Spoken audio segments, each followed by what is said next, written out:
pero muy buenas tardes, amables oyentes. ¿Cómo están todos? Bienvenidos a Nuevas Voces, edición de día miércoles. Como ustedes podrán escuchar o ver, Tomás Bengolea no nos puede acompañar hoy, pero felizmente y con mucho gusto, este servidor Juan Lagos reemplazará por hoy al gran Tomás Bengolea. Queremos saludar a nuestro panel de hoy, que tenemos varios temas muy importantes con el centro, creo yo, en la discusión constitucional. Paso a saludar al gran Juan Pablo Rodríguez, director ejecutivo de la Fundación Piensa. ¿Cómo está, Juan Pablo? Hola, querido Juan. Saludos a Eduardo y a todos quienes nos están escuchando hoy día en la agricultura.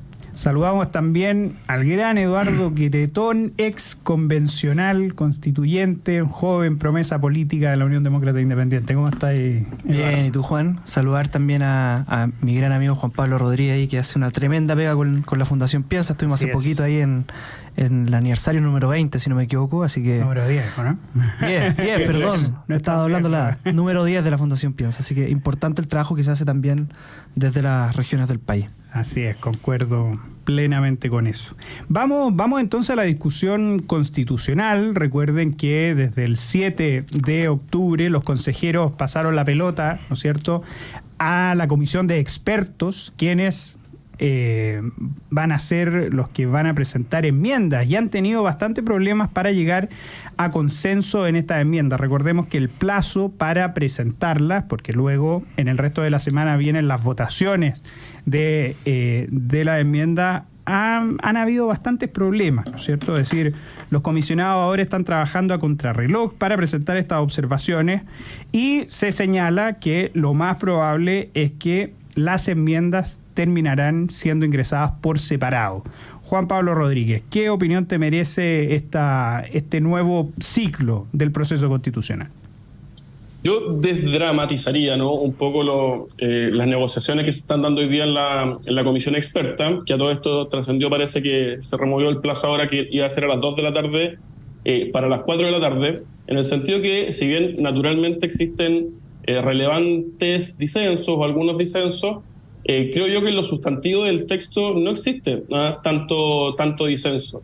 Me parece que acá, como se dice a veces coloquialmente, hay ciertos pocos árboles que nos impiden ver el bosque.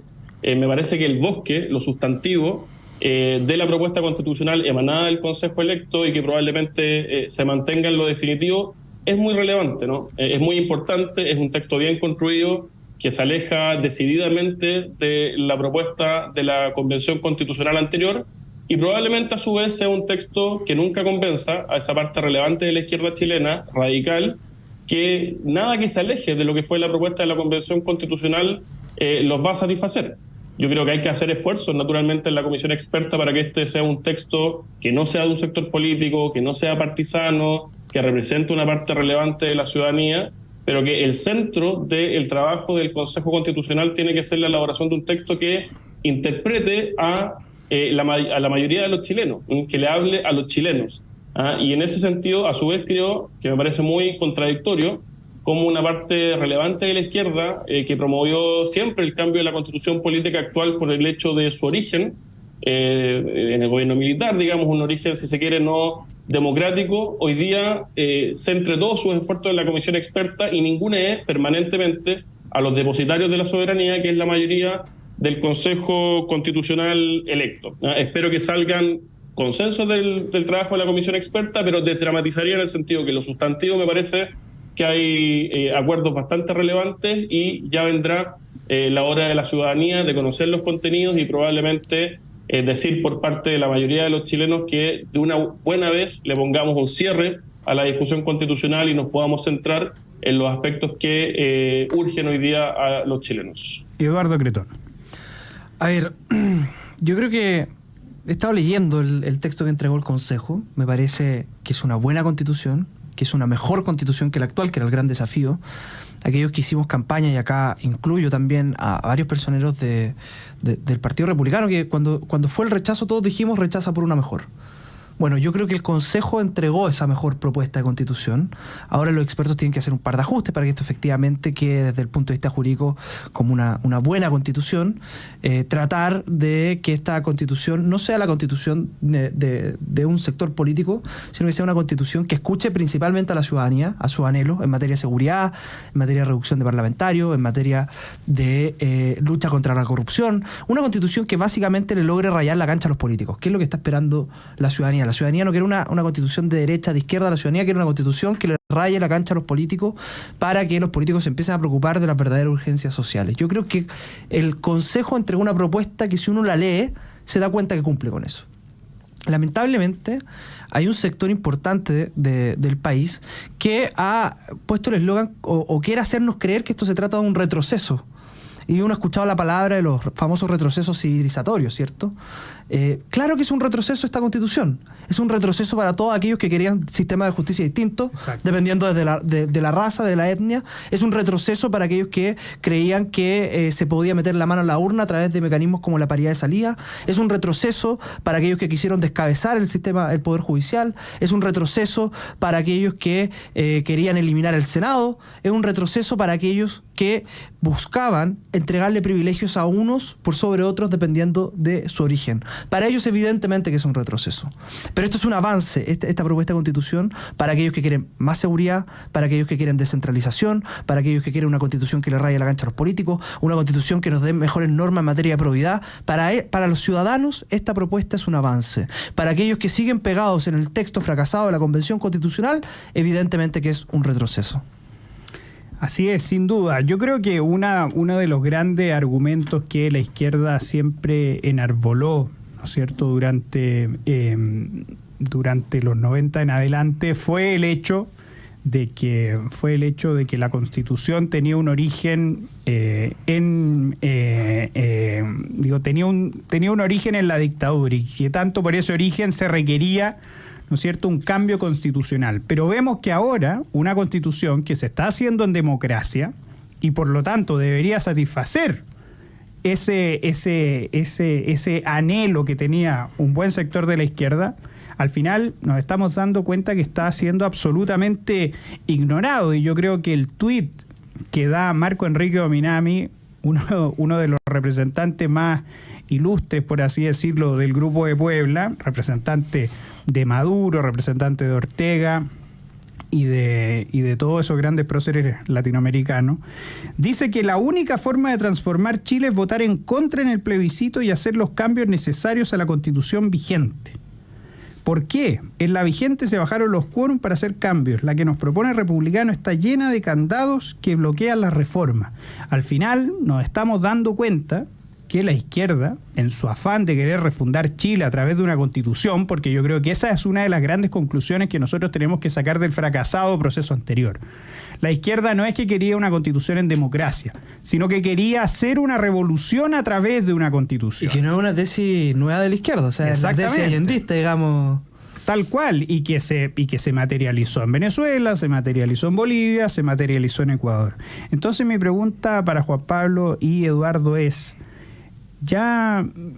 ¿por qué esta izquierda está ya tan nostálgica y con tantas ganas de reivindicar la Constitución actual como pasa con Marco Enrique Ominami y Juan Pablo Rodríguez?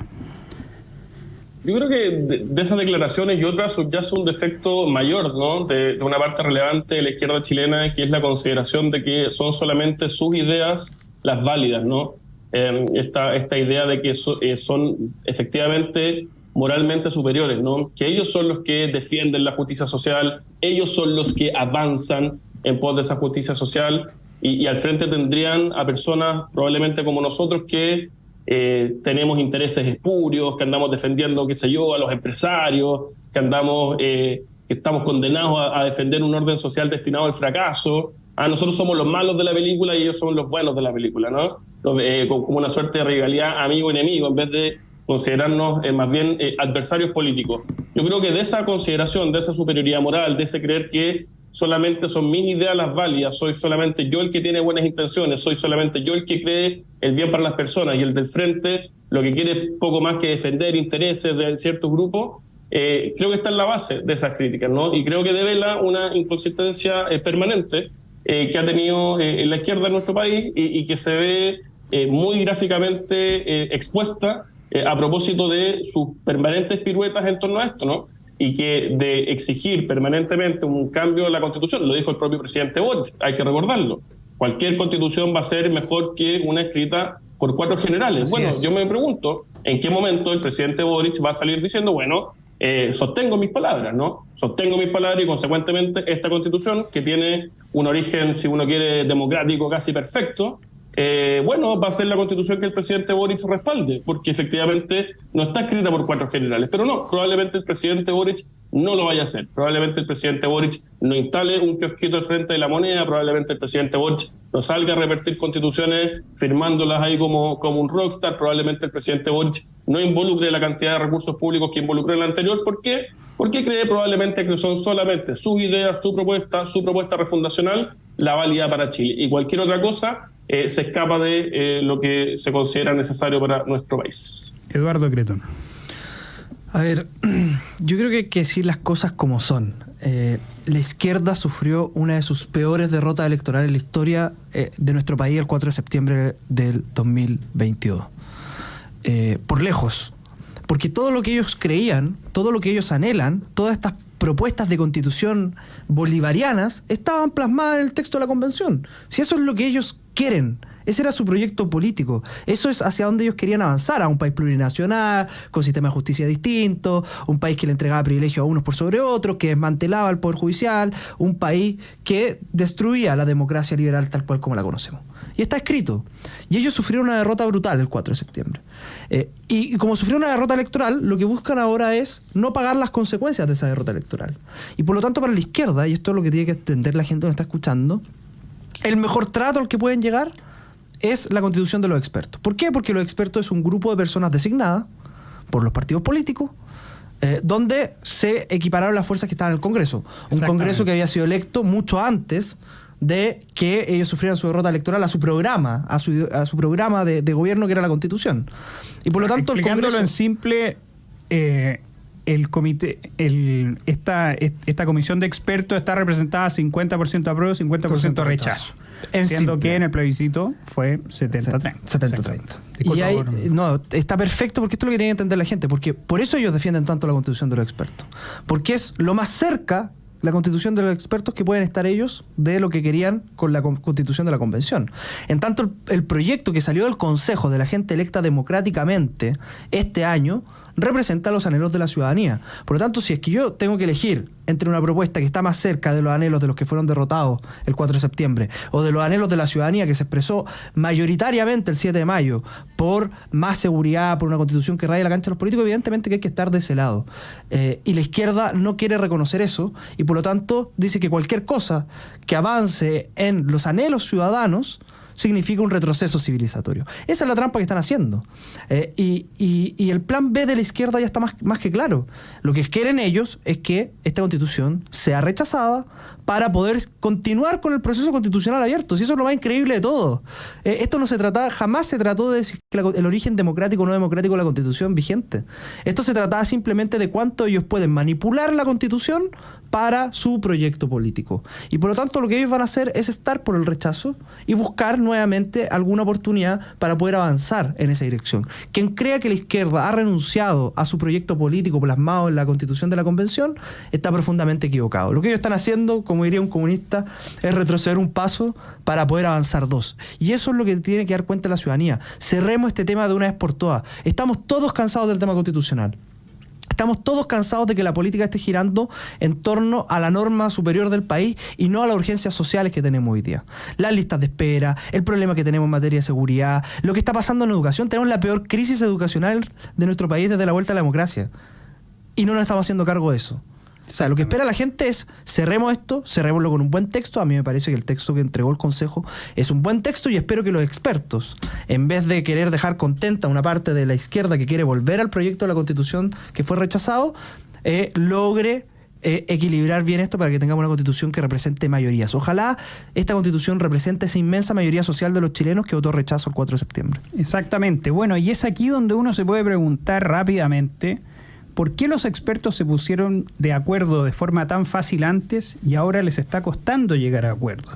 Y yo creo que eso no se debe a que los expertos antes eran muy buenos, eran virtuosos y ahora no lo son, o que los expertos eran infinitamente superiores a los consejeros electos, sino que eso explica que los acuerdos a los que llegaron los expertos en la primera instancia eran preliminares, se esperaban que fueran definidos por el Consejo Constitucional. Y eso es algo que nosotros tenemos que tener muy claro. ¿Por qué? Porque una de las cosas que han intentado instalar algunas personas de la izquierda es que los consejeros eran los virtuosos que llegaban a grandes acuerdos y los consejeros no lo eran. Ahora se está demostrando que eso no es así, que a los acuerdos que se llegaron eran acuerdos preliminares que los definió el Consejo y por eso les está costando tanto llegar a acuerdos a los expertos. Simplemente es por política. Vámonos a una breve pausa, no se despegue de nuestra sintonía, ya estaremos con el segundo bloque de su programa Nuevas Voces. Nos vemos. Estamos de vuelta en Nuevas Voces en Radio Agricultura. Y no podemos empezar este segundo bloque sin leer las menciones de quienes hacen posible este programa. Posgrados de la Universidad San Sebastián cuenta con más de 100 programas en diversas áreas del conocimiento. Más de 14.000 egresados han preferido sus magíster, diplomados, postítulos y especialidades. Conoce más en posgrados.uss.cl. En Enel queremos cuidarte y que tu servicio eléctrico sea continuo y de calidad. Por eso, si sabes de un hurto de cables que haya generado corte de electricidad en tu barrio, puedes denunciarlo de manera anónima al 600-696-0000. Ayúdanos a evitar esta práctica ilegal y a mantenernos seguros en él. Lo mejor de trabajar en BCI es que puedes contribuir desde tu propósito a hacer una diferencia en la vida de las personas y la comunidad. Carlos Herrera, máster en aceros y más, administrada por la segunda generación familiar, te espera en sus sucursales con una atención especializada para apoyar en todo lo que necesites para la realización de tus proyectos. Mayor información en carlosherrera.cl. Y en AFP Capital resolveremos tus dudas de manera cercana y te mantendremos actualizado de la contingencia financiera. AFP Capital, queremos ser tu AFP. Quiero aprovechar el poder que da el ser animador de este programa para hablarles de un libro para hablarles de un libro que hemos sacado en la Fundación para el Progreso, nuestro más reciente libro que se llama Ecología de Libre Mercado, escrito por Terry Anderson y Donald Leal. Muchas veces se dice que el libre mercado y el ecologismo son cosas absolutamente contrarias, pero la evidencia demuestra que el cuidado del medio ambiente siempre va de la mano con el respeto de la propiedad de las personas, con el respeto del conocimiento que tienen las comunidades y que por eso siempre es tan, pero tan peligroso que se metan los burócratas, que se meta la mano torpe del Estado a realizar el cuidado medioambiental. Y para eso lo queremos invitar al lanzamiento del libro Ecología de Libre Mercado, que se va a hacer mañana, 12 de octubre, en la oficina de la Fundación para el Progreso, y que contará con la presencia de Cristóbal de la Maza, Eduardo Katz y Ricardo Irarrázaval. A las 19 horas en la oficina de la Fundación para el Progreso, y para más informaciones visite la página fppchile.org. Eso, he hecho todas las menciones. Los invito, estimados contertulios, a que analicemos la figura de Camila Vallejo, ya que hay que aprovecharla. ¿Por qué? Porque mañana se nos va una gira a Asia, una cosa bastante sorprendente. Desde el 12 de octubre al 20 de octubre, esa es una cosa bastante interesante que supone la derrota total del octubrismo. ¿Por qué? Porque se van, no van a estar para el 4º aniversario del 18 de octubre. Eso es una cosa bastante interesante. Y la figura de la vocera Camila Vallejo ha sido bastante cuestionada. ¿Por qué? Porque se pone en duda el por qué la vocera de gobierno tiene que estar visitando eso, siendo que uno espera que el vocero de gobierno se quede en Chile apagando los incendios que surgen, y que surgen bastantes, porque recordemos que el caso Convenio, que el robo de los computadores, muchas veces tomaron al presidente Boric fuera de Chile, por lo tanto es bastante cuestionable.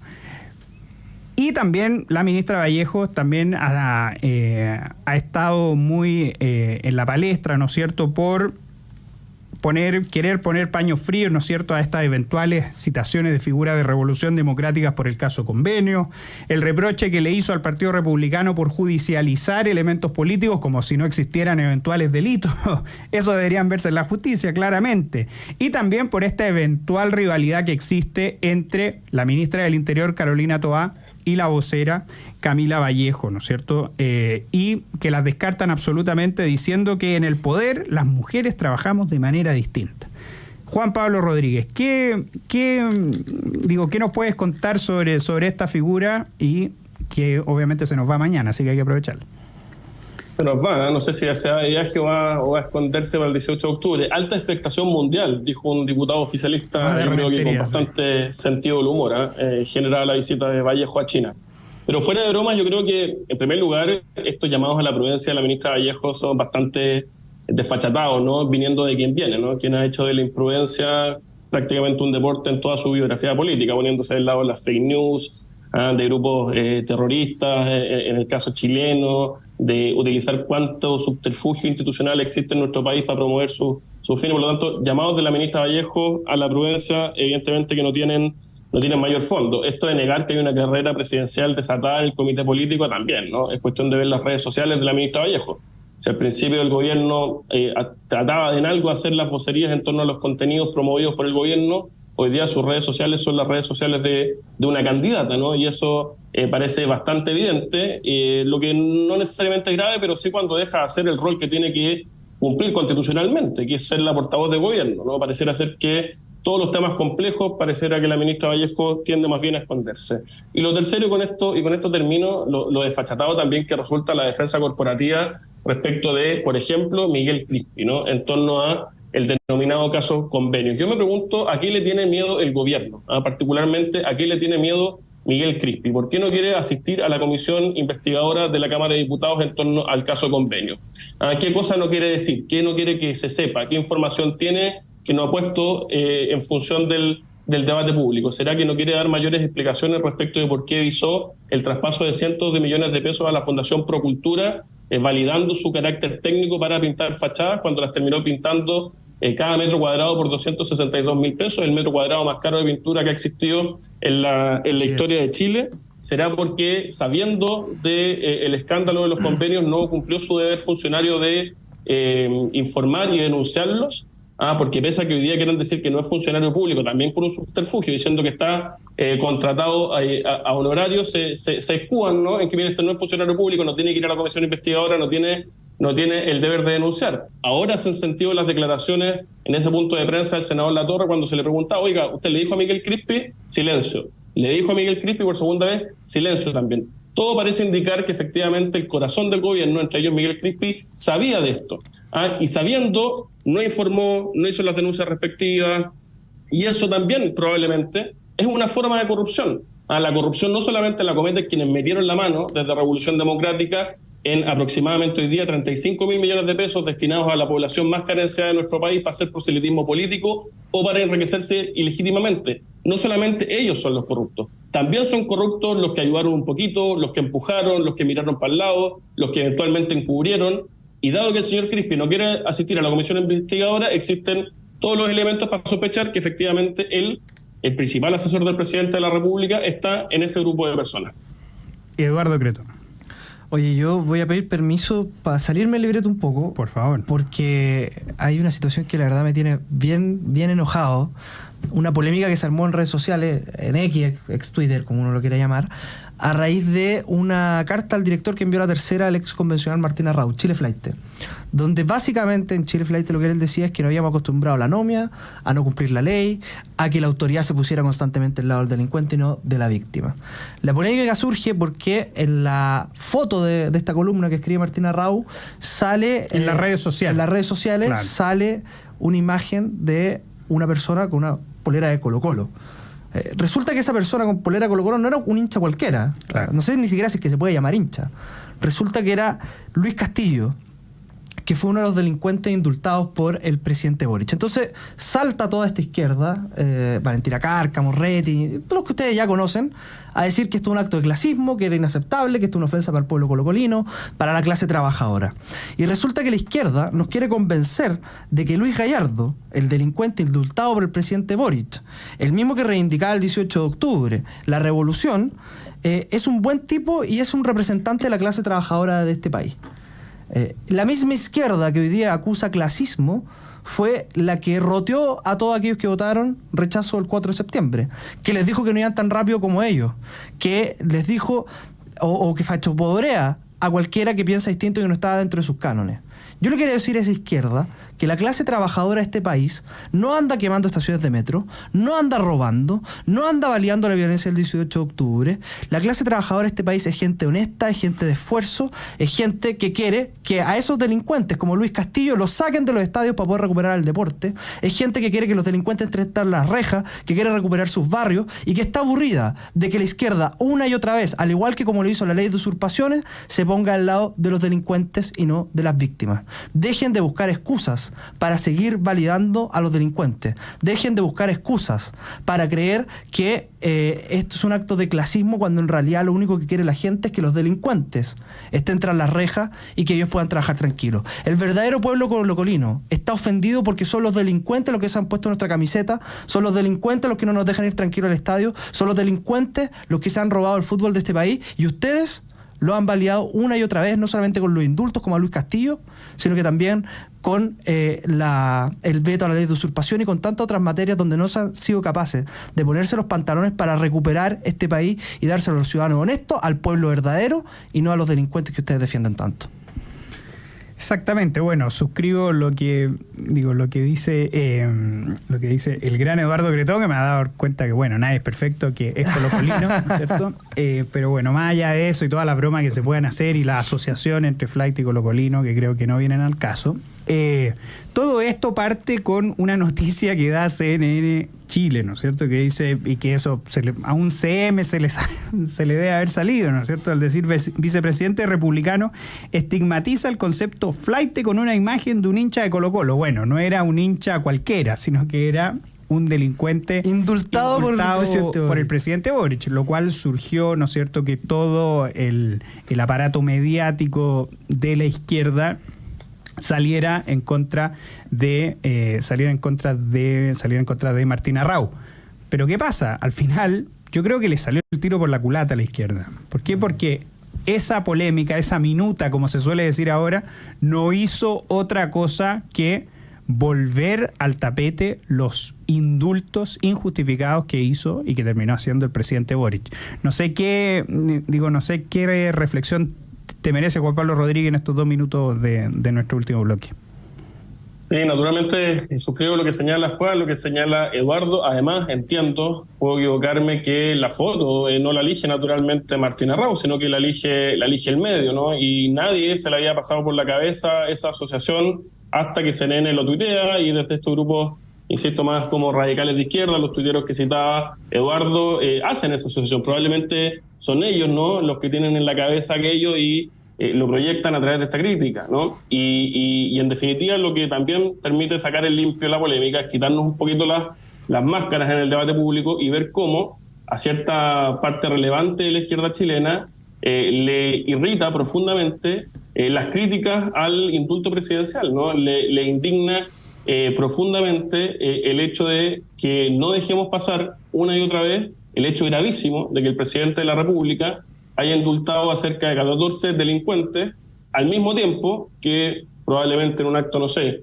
medio o circense o teatral, el presidente de la República se declaraba como un perro contra la delincuencia, se ponía siempre del lado de las policías, pero acto seguido no tuvo ningún empacho en indultar, por ejemplo, a una persona condenada por tratar de asesinar a un policía en San Antonio. Es decir, nuevamente se revela la sistemática inconsistencia de una parte relevante del gobierno y de la izquierda chilena. Exactamente. Bueno, otra minuta que al final les termina saliendo mal a la izquierda, para desgracia de ellos y para provecho de nosotros. Bueno, Los invito a no despegarse de nuestra sintonía porque vamos a nuestra segunda pausa comercial. Quédese que nos queda todavía el último bloque aquí en Nuevas Voces de Radio Agricultura.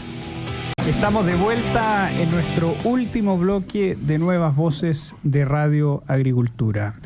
Y el tema que los quiero invitar, Juan Pablo, Eduardo, a discutir, ¿no es cierto?, es sobre lo que está pasando en Israel, ¿no es cierto?, estos ataques, realmente la masacre provocada por Hamás, ¿no es cierto?, al pueblo de Israel, nos remueve a todos, ¿no es cierto?, es algo bastante impactante que tiene una relevancia en la política internacional de gran magnitud, pero que también tiene gran relevancia en la política nacional.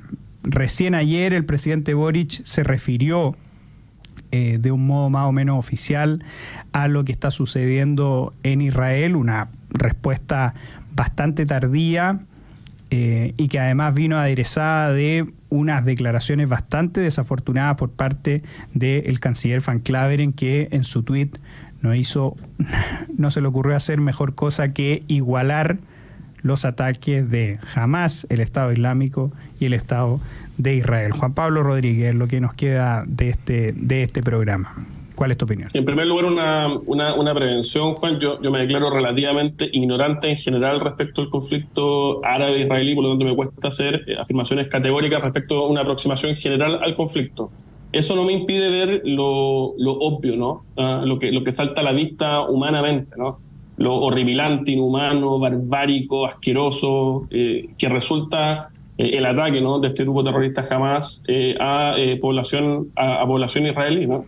Y quien no vea eso, me parece que lo deja también, ¿no?, bastante mal, ¿no?, frente a quien quiera tener una aproximación relativamente desapasionada a esta cuestión.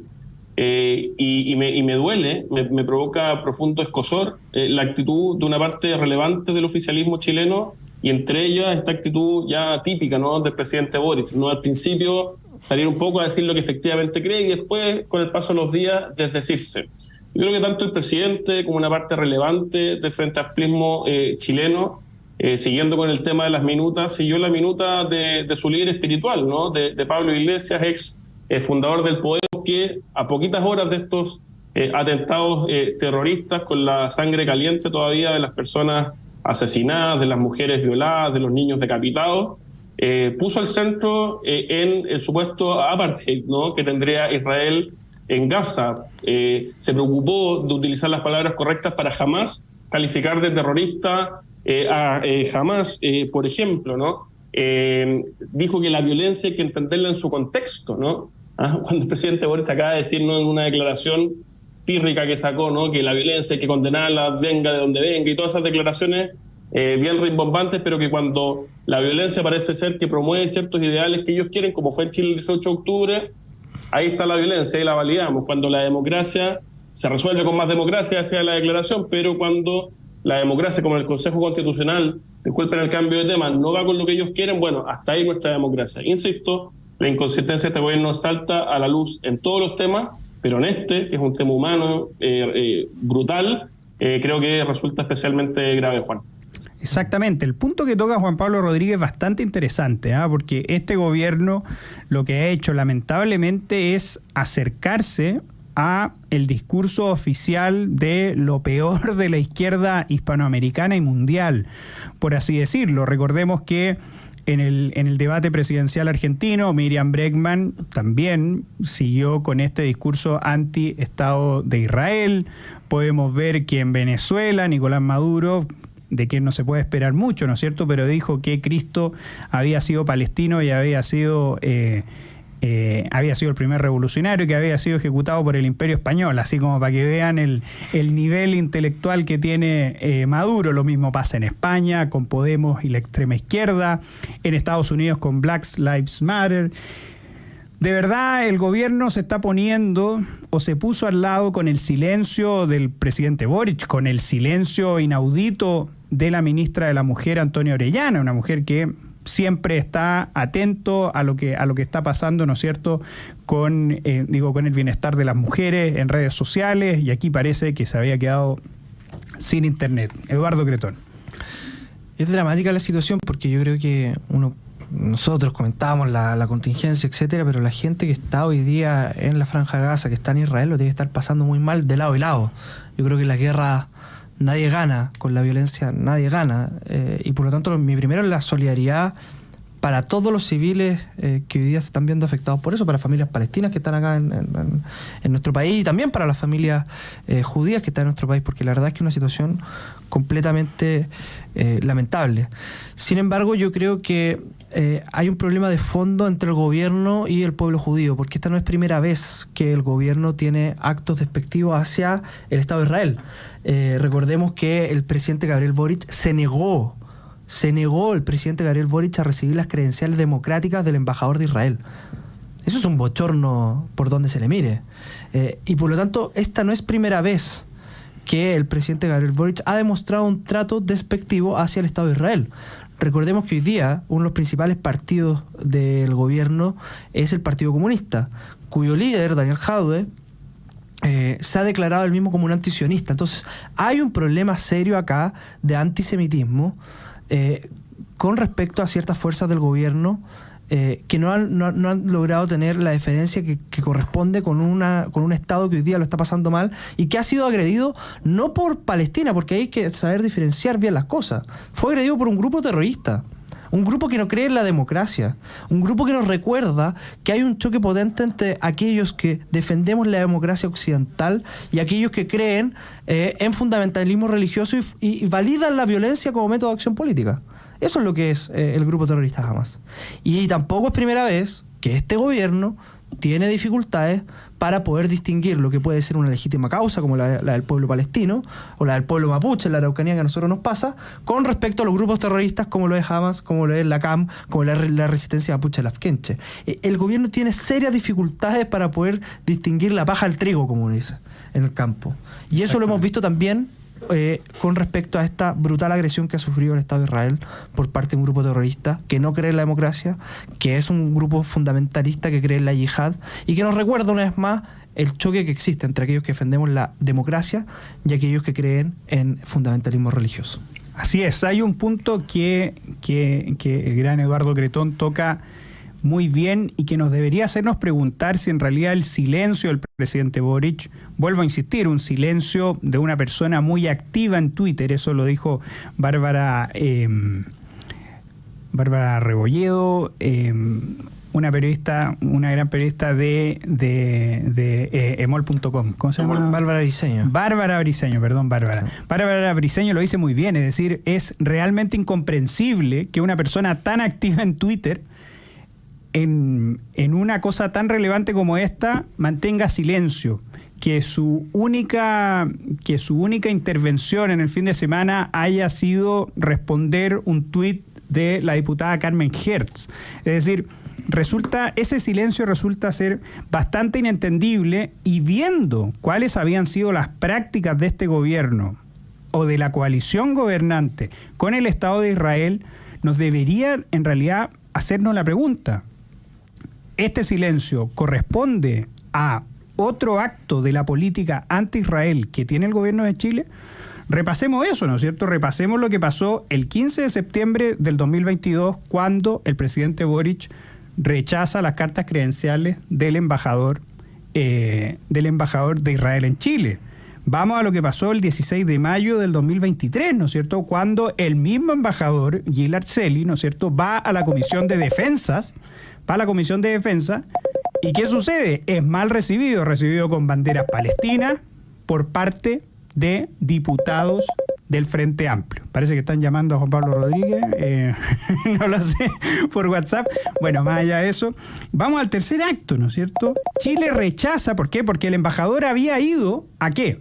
Había ido a proponer un proyecto aeroespacial de gran magnitud para que participara Chile, con ingenieros chilenos. ¿Para qué? Para hacer una expedición al lado oscuro de la Luna.